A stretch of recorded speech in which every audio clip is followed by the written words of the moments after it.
আলু ভর্তা কার না ভালো লাগে? তো বন্ধুরা আজকে আপনাদের মাঝে নিয়ে আসলাম সহজভাবে কিভাবে আলু ভর্তা করা হয়। সাথে থাকুন এবং ফুল ভিডিওতে দেখতে থাকুন।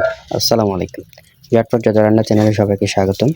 তো আজকে আপনাদের মাঝে একটা ভর্তা নিয়ে আসলাম, সেটা হচ্ছে আলু ভর্তার রেসিপি। তো বন্ধুরা সাথে থাকুন এবং ফুল ভিডিওতে দেখতে থাকুন। প্রথমে আমি একটা বোলে আলুগুলো সিদ্ধ করে দিলাম। সিদ্ধ করে আমি একটা বোলে নিয়ে নিলাম আলু খোসাগুলো তুলে নিয়ে।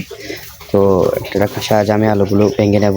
একটা কাঠের আলু ভর্তা, সব ভর্তা করা যায় এটা দিয়ে। তো আমি আলুগুলো ভালোভাবে ভর্তা করে নেব। ছোট একদম ভর্তা করে নিতে হবে যাতে বিচিএসি থেকে না যায়, সেজন্য আমি খুব ভালোভাবে ভর্তা করে নিচ্ছি। আপনারা চাইলেও গ্লাসের সাহায্য করতে পারেন, সমস্যা নেই, যার যেটা ইচ্ছে সেটা দিয়ে করতে পারেন। তো বন্ধুরা এখন দেখেন আমার অলরেডি এগুলো ভর্তা হয়ে গেছে।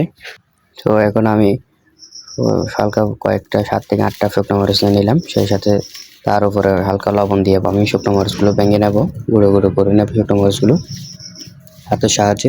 আপনারা চাইলে অন্য কিছুর সাহায্যে করতে পারেন, সমস্যা নেই। তো আমি হাতে সাহায্য করলাম। তো এখন আমি গুঁড়ো করার পরে, এখন হালকা গুঁড়ো করার পরে পেঁয়াজ কুচিগুলো দিয়ে দেবো। এখানে আমি একটা পেঁয়াজ নিলাম, একটা পেঁয়াজ কুচি করে নিলাম। তো পেঁয়াজ আর শুকনো মরিচগুলো খুব ভালোভাবে আমি মিক্স করে নেব। খুব ভালোভাবে মিক্স করে নিতে হবে যাতে গুঁড়ো গুঁড়ো থেকে না যায়। এখন আমার পেঁয়াজ আর মরিচগুলো গুঁড়ো হয়ে গেছে। তো এখন আমি ভর্তার সাথে এগুলো সব মিক্স করে নেব। মরিচ আর পেঁয়াজগুলো আমি ভর্তার সাথে মিক্স করে নেব। খুব ভালোভাবে মিক্স করতে হবে যাতে এদিক আর ওদিক যাতে থেকে না যায় মরিচগুলা। তো আমি খুব ভালোভাবে মিক্স করতে হবে যাতে সবগুলো ভর্তার সাথে লেগে যায়।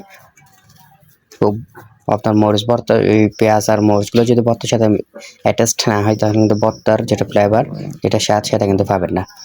সবার প্রিয় একটা পছন্দের রেসিপি আলু ভর্তা। বাংলার প্রতি ঘরে ঘরে সবাই পছন্দ করে, ছোট বড় সবাই এই আলু ভর্তাই পছন্দ করে। আপনারা চাইলে আরও কমও বানাতে পারেন। আমি এখানে প্রায় হাফ কিলো আলু দিয়ে বানালাম। তো আমি একটা একটা করে পিস করে নেবো এগুলো হাতের সাহায্যে। একটা শেপের আকারে, এরকম একটা শেপ আকারে নিয়ে নেব। আমি একটা একটা করে শেপ করে নেব।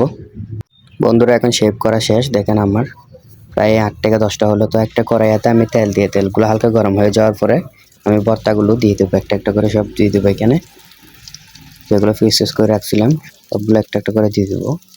তো বন্ধুরা দেখেন আমার আর ভর্তাগুলো দেওয়া হয়ে গেছে। তো আমি কড়াইটা এদিক আর ওদিক করে দেবো। মাটির চুলায় কিন্তু রান্না করলে সব কিছুই, সব খাবারে অনেক স্বাদের হয়, সেজন্য মাটির চুলায় রান্না করি। দেখেন এখানে এদিক আর ওদিক করে দিতে হবে যাতে ভর্তার ভিতরে বাহিরে সব দিকে তেলটা পৌঁছায়। তো এখন পালা হচ্ছে উল্টানোর। তো আমি একটা চামচের সাহায্যে উল্টাই দিচ্ছি। আপনারা চাইলে এটা শেপ না করে পুরো কড়াইতেই দিয়ে দিতে পারেন, সমস্যা নাই। এটা শেপ করলে একটু ভালো হয়। তো বন্ধুরা এতক্ষণ ভিডিওতে দেখার জন্য আপনাদের অসংখ্য ধন্যবাদ।